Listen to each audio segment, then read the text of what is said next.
ஏய், என்னடா நடக்குது யூடியூப்பை திறந்தாலே இவர் அவரை பற்றி பேசுறது, அவர் இவரை பற்றி பேசுறது. ஆனால் இதெல்லாம் பார்க்கும்போது என்னதான் நடக்குது? யூடியூப்புன்றது சீரியஸாக சொல்ல போனால் ஒரு இன்ஃபர்மேஷன் அண்ட் ஒரு என்டர்டைன்மெண்ட் பிளாட்ஃபார்ம். இதை பார்த்தாலே ஏன்டா இப்படி இதுக்காக யூடியூபுக்கு ஒவ்வொருத்தரும் வந்தாங்க? கிரியேட்னஸ்ன்றது எங்கே இருக்குன்னு தோணுது. பற்றி சீரியஸாக பேசவே விருப்பம் இல்லை தெரியுமா? சே, ஆனால் நான் இதை பற்றி பேசுவேன்.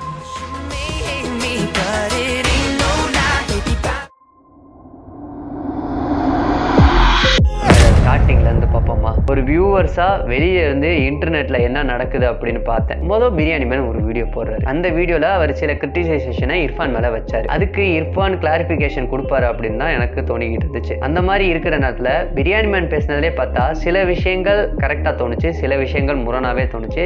ஏன்னா இதை பற்றி இப்போ இதில் வீடியோவில் பேசியிருக்கணுமா அப்படின்ற மாதிரி ஃபீல் ஆச்சு. பட் அவர் கேட்ட சில கேள்விகளுக்கு இர்ஃபான் இருந்து வரப்போகிற பதில் எப்படி இருக்கும்னு எதிர்பார்த்துட்டு இருக்க நேரத்தில் இர்ஃபானும் ஒரு வீடியோ போட்டார். இர்ஃபான் அதில் பிரியாணி மேனை ரோஸ்ட் பண்ணி தான் வீடியோ போட்டிருந்தாரே தவிர அவர் ஒரு தெளிவான கிளாரிஃபிகேஷன், அவர் கேட்டிருந்த சில கிரிட்டிசைஸுக்கு கூட தெளிவான ஒரு கிளாரிஃபிகேஷன் கிடைக்கல. அதுதான் ரொம்பவே ஒரு மாதிரி எல்லாத்துக்கும் ஏன் எதுக்குமே சரியான ஒரு பதில் இவர்கிட்ட இல்லையா அப்படின்னு தோணவே ஆரம்பிச்சுது. அங்கதான் அந்த ட்விஸ்டே ஆரம்பிக்கும்.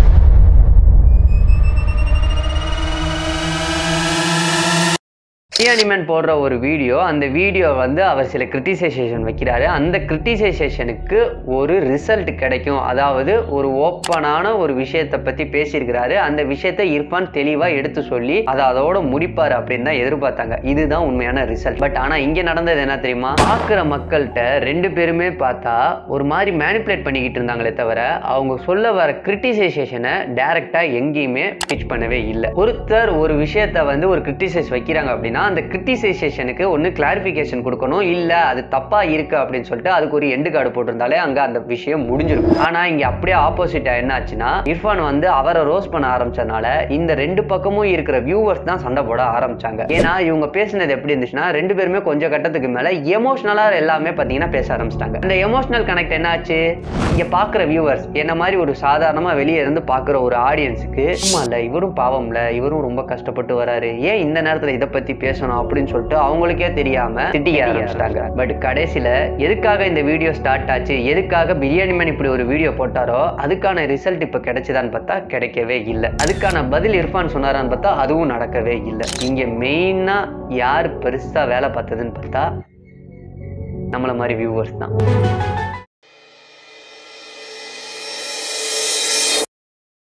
பாதி பங்கு யூடியூபர்ஸ் இருக்குன்னா மீதி பங்கு அதை பார்க்குற வியூவர்ஸ் நம்ம கிட்ட தான் இருக்கு. அவங்க மேனிப்புலேட் பண்றது ஒரு பக்கம் அப்படின்னா, நீங்களே என்ன பண்ண ஆரம்பிச்சிருக்கீங்கன்னா, உங்களுக்கு ஒருத்தரை பிடிச்சிருக்கு அப்படின்னா அவர் பண்றது மட்டும்தான் கரெக்ட், மித்தவங்க அவரை பத்தி ஒரு கிரிட்டிசைஸ் கூட வைக்க கூடாதுன்ற லெவலுக்கு நின்னுறீங்க. வேணாமே, அது எதுக்கு? நமக்கு பிடிச்சவங்க தான், நம்ம பிடிச்சவங்க ஒரு சின்ன தப்பு பண்ணா அதை எடுத்து சொல்லி அந்த தப்பை திருத்திக்கிட்டாங்கன்னா அவங்க இன்னும் நல்லா வருவாங்கன்னு பாருங்க. அதை விட்டுட்டு அவரை பத்தி யாருமே பேசக்கூடாது, அவரை பத்தி பேசுனா அதெல்லாமே தப்பு, அது பேசுறவங்கள நீங்க திட்டும் போது அந்த நேரத்துல நிறுத்த. ஆனா நீங்க ரசிச்சு பாக்குற அந்த யூடியூபருக்கே அது ஒரு காலத்துல பாத்தீங்கன்னா பெரிய வேணையா போய் முடியும். அப்படி ஆரம்பிச்சாதான் இந்த விஷயமே. வீடியோ பாக்குறோம் அப்படின்னோம்னா அந்த வீடியோல அவங்க என்ன சொல்ல வராங்க, அவங்க சொல்ல வரதுல சரியான விஷயம் இருக்கா, அதுல இருந்து நாம என்ன தெரிஞ்சுக்க முடியும், அது நமக்கு ஒரு என்டர்டைன்மெண்டா இருக்கா அப்படின்னு மட்டும் பார்க்காம அதை ஒரு எமோஷனல் பாண்டிங்கா எடுத்துக்கிட்டு நீ அவரை பத்தி பேசுறதுக்கு உனக்கு என்ன தகுதி இருக்குன்னு சொல்லிட்டு இங்க பாக்குற வியூவர்ஸே என்ன பண்ண ஆரம்பிச்சிட்டாங்கன்னா அவங்க சொல்றதுக்கு ஏற்ற மாதிரி மேனிப்புலேட்டும் ஆக ஆரம்பிச்சிட்டாங்க. இது எங்க கொண்டு போய் விட்டுச்சு அப்படின்னா, இர்ஃபானோட வியூவர்ஸ் பிரியாணி மேனை போய் திட்டுறதும், பிரியாணி மேனோட வியூவர்ஸ் இர்ஃபானை திட்டுறதும் தான் போச்சு. எதுக்குது? ஒருத்தர் ஒரு கண்டென்ட் போடுறாங்கன்னா அவங்க எதுக்காக அந்த கண்டென்ட் போட்டிருக்காங்கன்றத கொஞ்சம் யோசிச்சு பாருங்க. அந்த கண்டென்ட்ல அவங்க சொல்ல வர விஷயம் கரெக்டா கொண்டு வராங்களான்னு பாருங்க. அவங்க பேச ஆரம்பிச்சு அவங்க சொல்ல வர விஷயத்தை விட்டுட்டு வேற எங்கேயாவது போய் எமோஷனலா பேசுறாங்கன்னா கூட, இல்லப்பா நீ ஆரம்பிச்ச வீடியோ இதுக்காக, ஆனா நீ ஏன் இதை பத்திலாம் பேசணும் அப்படிங்கிறது நாமளே புரிஞ்சுக்கணும். இல்லாட்டி அப்படின்னா அவங்க நம்மளை ஈஸியா மாத்தி எங்கேயோ கொண்டு போயிட்டு வேற எங்கேயோ கொண்டு போய் விட்டுருவாங்க. முன்னாடியே சொன்ன மாதிரி வியூவர்ஸ் ஆனா நாம என்ன பண்றோம், A to D இதுக்கு ஆன்சர் சொல்லுங்க, JK இதுக்கு ஆன்சர் சொல்லுங்கன்னு சொல்லிட்டு வேற ஒருத்தவங்களோட ஆன்சரை தான் கேட்கிறோம். அவங்களோட ஒப்பீனியன் தான் சொல்ல முடியுமே தவிர யாரு இதுல சம்பந்தப்பட்டிருக்காங்களோ அவங்க பேசினா மட்டும்தான் இதுக்கு சொல்யூஷன் கிடைக்கும். ஓகேவா? அதாவது அந்த ப்ராப்ளத்தை சால்வ் பண்ண முடியும். Other YouTubers.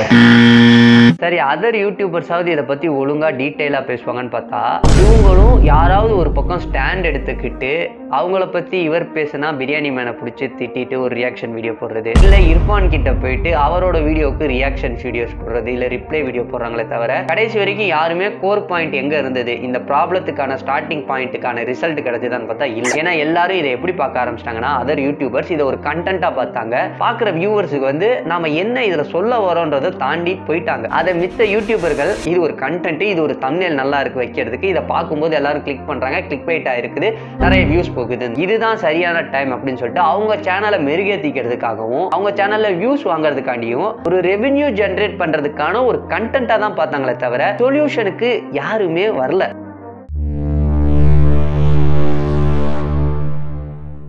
யூடியூபுங்கிறது முத உருவாக்கப்பட்டது நமக்கு பிடிச்ச ஒரு விஷயத்த வீடியோ பதிவாக எடுத்து அதை வந்து அப்லோட் பண்ணணும் அப்படின்றது. அது அப்படியே கொஞ்சம் கொஞ்சமாக மெருகேறி பொழுதுபோக்கு மட்டும் இல்லாமல் நம்ம அறிவு சார்ந்த எல்லா விஷயங்களுக்கும் இது நல்லாவே பூம் ஆக்கி கொடுத்துச்சு. இதில் நிறைய பேர் நிறைய கண்டென்ட் டிஃப்ரெண்ட்டாக அவங்களோட கிரியேட்டிவிட்டிக்கு ஏற்ற மாதிரி போட ஆரம்பிச்சாங்க. பட் இதை கன்சியூம் பண்ணுற மனுஷங்களும் அதை கன்சியூம் பண்ண ஆரம்பிச்சுட்டு கொஞ்ச நாளில் என்ன ஆயிடுச்சுன்னா, ரொம்ப கான்ட்ரவர்ஷியலான கண்டென்ட் மட்டும்தான் இங்கே நிறைய பார்த்தீங்கன்னா கன்சியூம் ஆகுதுன்னு சொல்லிட்டு அதுக்கேற்ற மாதிரியே நிறைய கண்டென்ட்டை இங்கே இருக்கிற யூடியூபர்ஸும் போட ஆரம்பிச்சாங்க. கத்துனா குத்துவேன் அந்த கதை தான். நீ வீடியோ போட்டதுனால தானே நாங்க கன்சியூம் பண்றோம், நீங்க கன்சியூம் பண்றதுனால தானே நாங்க அந்த மாதிரி வீடியோ போடுறோம் அப்படிங்கிற மாதிரி தான் கதை வரும். எப்படி யூடியூப்ல வீடியோ போடுறவங்களுக்கு பொறுப்புகள் இருக்கோ அது மாதிரி பாக்குற உங்களுக்கும் நிறைய பொறுப்புகள் இருக்கு. நீங்க பாக்குறீங்க அப்படின்னா, அதாவது இந்த மாதிரி கான்ட்ரவர்ஷியலான ஏதாவது விஷயம் வருது அப்படின்னா 4 வீடியோ நீங்க தள்ளி விட்டு பாருங்களேன், 5ஆவது வீடியோ அது வேற மாதிரி காட்டும். நீங்க எந்த வீடியோவை கிளிக் பண்ணி எவ்வளவு நேரம் அதுல அட்டென்ஷன் கொடுக்குறீங்களோ அதுக்கேற்ற மாதிரி வீடியோ தான் உங்களுக்கு அது கொடுக்கும். அப்ப நீங்களே ஆட்டோமேட்டிக்கா நல்ல விஷயங்களை கன்சியூம் பண்ண ஆரம்பிக்கும் போது யோசிச்சு பாருங்களேன், உங்க மைண்டே ஒரு மாதிரி நல்லா தானே இருக்கும். நைட்டு பாக்குறீங்க, யாரோ 2 பேர் சண்டை போட்டுக்கிட்டு இருக்காங்க, அந்த சண்டையை பத்தி யோசிச்சுக்கிட்டே படுத்து தூங்குனீங்கன்னா உங்களுக்கு முதல்ல நல்லா இருக்குமா சொல்லுங்க? ஜாலியா ஏதாவது ஒரு பாட்டு இல்ல ஒரு ஃபன்னான ஒரு வீடியோ பார்த்துட்டு போனா தானே நல்லா இருக்கும். விஜய் சுத்தானே இந்த அளவுக்கு ஹிட்டா இருக்காரு, அவர் எதுக்காக ஹிட்டா இருக்காரு? நிறைய பேருக்கு ஆல்ரெடி வெளியே ரொம்ப டிப்ரெஸ்டா மைண்ட் ஒரு மாதிரி இருக்கு அப்படின்ற நேரத்துல அவரோட வீடியோஸ் பார்த்தா ரொம்ப என்ஜாய்மெண்டா இருக்கு. நைட் அவரோட வீடியோஸை பார்த்துட்டு அப்படியே அதை நினைச்சுக்கிட்டே அந்த ஒரு சிரிப்போட தூங்கும் போது எவ்வளவு நிம்மதியா இருக்கு அப்படின்னு தானே தோணுது. அதுதான் இப்ப அந்த மாதிரி வீடியோஸ் பண்ணும்போது எவ்வளவு நல்லா இருக்கு. அது எல்லாரையுமே ஒரு மாதிரி ஹாப்பியான ஒரு மைண்ட் செட்ல வச்சிருக்கேன். அவருக்கும் சந்தோஷம், நமக்கும் சந்தோஷம் இல்லை. அந்த மாதிரி வீடியோஸை ஆஸ் அ கிரியேட்டர்ஸாக நாமளும் கிரியேட் பண்ண பார்ப்போம். அதுக்காண்டி நான் யூடியூப்ல வந்து விஜய் சித்து அந்த மாதிரி வீடியோ போடுங்கன்னு சொல்ல வரல. எல்லாரையும் கொஞ்சம் ஹாப்பியாக வச்சுக்கிற மாதிரி கண்டென்ட்டை கிரியேட் பண்ணுறதுக்கு நம்மளும் கொஞ்சம் முனைப்பாக இருக்கணும். பார்க்குற நீங்களும் வந்துட்டு கொஞ்சம் நல்ல கண்டென்ட்டை கன்சியூம் பண்ண ஆரம்பிச்சிங்கன்னா ஆட்டோமேட்டிக்காக இது எல்லாமே மாற ஆரம்பிச்சிடும். இந்த மந்த் எண்டுக்குள்ளே பார்த்தீங்கன்னா இந்த விஷயம் ஒன்றுமே இல்லாமல் மங்கி போயிடும். அதுக்கப்புறமேட்டு இதை பற்றி யாருமே பேச மாட்டாங்க. இதுக்கு மேக்ஸிமம் ஒரு 1.5 மந்த் வந்து இதுக்கு ஒரு அட்டென்ஷன் கிடைச்சதுனாலே பெரிய விஷயம். ஒரு வியூவர்ஸாக இதை உட்காந்து பார்க்கும்போது இந்த ப்ராப்ளம் ஸ்டார்ட் ஆனது ஒரு சின்ன கிரிட்டிசைஸால். அந்த கிரிட்டிசிசத்துக்கு சரியான ஒரு பதிலை அந்த இன்னொரு நபர் கொடுத்துருந்தாலே இது அங்கேயே ஓவராக இருக்கும். பட் இது எங்கெங்கேயோ சுற்றிட்டு போயிட்டு அந்த மைண்ட் லெவல் மேனிப்புலேஷன் ஆகட்டும், இந்த பீப்புள்ஸ் எல்லாம் ஃபேன்ஸாக இருக்கிறவங்க வந்து திட்ட ஆரம்பிச்சதாக இருக்கட்டும், இது எங்கேயோ கடந்து போயிடுச்சு. ஆனால் எண்ட் ஆஃப் த டே நீங்கள் புரிஞ்சுக்க வேண்டியது ஒன்று தான். கேள்வியை கேட்குற நீங்கள் எதை வச்சு இந்த கேள்வியை கேட்குறீங்கன்றதை தெளிவாக கேள்வியை கேட்டுருங்க. பதில் சொல்கிறவங்களா இருக்கட்டும், அவங்க கேட்குற கேள்விக்கான பதிலை சொன்னால் மட்டுமே போதும், இங்கே சரியாயிடும். இல்லை அவங்க கேள்வியே தப்பா கேட்குறாங்க, நீ கேட்குற கேள்வி தப்பா இருக்குன்னு நீங்க அதுக்கு சொல்லுங்க, அவ்வளவுதான், முடிஞ்சு போச்சு. ஏன்னா இப்படி ஒரு கேள்வியை நம்ம கேட்குறோம் அப்படின்னா அதர் பர்சன்ட்ட இருந்து பதில் வாங்கணும். நமக்கு தேவையான விஷயம் என்ன, அந்த பர்சன்ட்ட இருந்து அதுக்கான பதிலை வாங்கணும். அந்த பதிலை எப்படி வாங்கணுங்கிறதுல நம்ம கரெக்டாக கேள்வி கேட்க ஆரம்பிச்சாலே போதும், அழகா நமக்கான ரிசல்ட் எல்லா இடத்துலையும் கிடைக்கும். இங்கே மிஸ்டேக் ஆனதே அதான், ஒருத்தருக்கு கேள்வியும் சரியா கேட்க தெரியல, சொல்றவருக்கு பதிலும் சரியா சொல்ல தெரியாதனால தான் இப்போ இவ்வளோ ப்ராப்ளத்துக்கு காரணமே. பார்க்குற வியூவர்ஸ் சில விஷயங்களை வந்து என்டர்டைன்மெண்ட்டை தாண்டி இதுல இருந்து நமக்கு என்ன அனுபவம் கிடைக்குது மட்டும் பாருங்க. எல்லா வீடியோஸ்லயும் என்டர்டைன்மெண்ட் மட்டும் கிடையாது. நான் ஒரு வியூவரா ஒரு யூடியூப் சேனலை தொடர்ந்து பார்க்கும்போது நாம சப்ஸ்கிரைப் பண்ணி வச்சிருக்க 2 யூடியூபர்ஸ் தேவையில்லாம மாறி மாறி ஒரு கேள்வி கேட்டுட்டு இருக்காங்க. அந்த கேள்வியிலையும் சரியான ஒரு புரிதல் இல்லாத பதிலும் வந்துகிட்டு இருக்கிறதுனால தான் ஒரு மாதிரி கசமுசன்னு போயிடுச்சு. அவன் அந்த கிராக்கி பைய இந்த வீடியோவை எப்போ எடிட் பண்ணி போட போறான்னு தெரியல. அட்லீஸ்ட் இதை பார்க்குற வியூவர்ஸ் அது புரிஞ்சுக்கோங்க. யூடியூப்ல வீடியோ போடுற ஒருத்தனும் ஒரு சாதாரண மனுஷன் தான். அவனை நீங்க உச்சாணி கொம்புல வச்சு அவனை பார்க்க வேண்டிய அவசியம் கிடையாது. இவ்வளவுதான், வேற ஒண்ணுமே கிடையாது. ஓகேவா? அப்படிதான்.